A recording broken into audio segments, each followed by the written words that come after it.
this video, we will be discussing about the paradigm shift toward learner-centered education. As time has changed from agrarian age, industrial age, and now to the information age, our educational needs have also changed dramatically.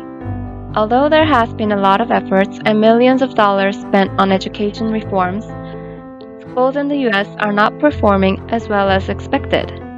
According to the recent National Assessment of Educational Progress, more than half of America's high school seniors are not proficient in reading, and 75% cannot do math. The PISA test in 2012 found that the United States ranked 17th in reading, 27th in math, and 20th in science among the 34 OECD countries. But why? The most supported theory is that many schools' education system is not catching up with the change of time. Let's look at how our time has changed. In the industrial age, children were expected to contribute to the family's economic well-being by working to help support the family at a young age. Many began work by 10 or 12 years of age. Most of the work required manual labor, which required compliance and tolerance for boring, repetitive tasks, which was important preparation for the assembly line. There was no need to educate people to high levels, but rather needed a system that can separate the future laborers from future managers and professionals by flunking them out. A system that could sort the students, leaving the slower students behind. So the same material was taught to a large number of students at the same pace. In other words, education was based on time-based student progress, norm reference testing, and letter or number grades were invented.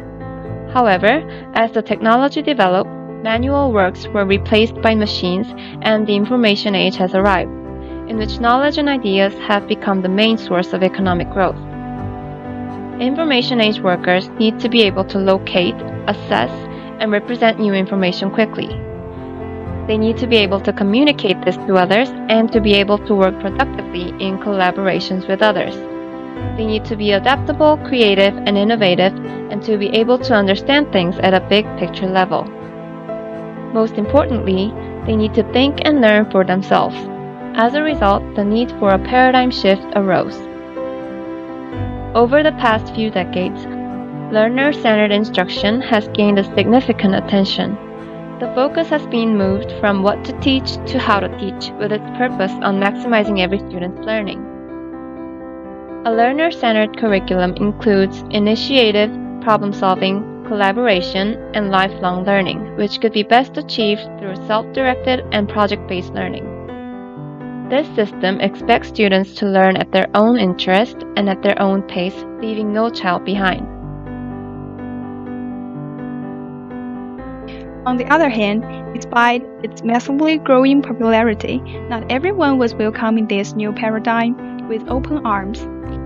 As the supporters for learner-centered education grow, it has been contrasted with the teacher-centered approach, which has come to be seen as authoritarian, hierarchical, and encouraging memorization. However, many argue that there is no agreement about the right way to teach.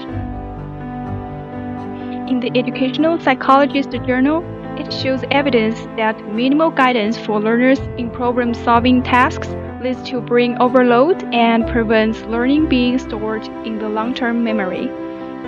Similarly, a UK report called What Makes Great Teaching concluded that the evidence favored direct teaching rather than approaches that involved little teacher instruction. They believe that there's more than just one approach to teaching that can achieve efficient and effective learning.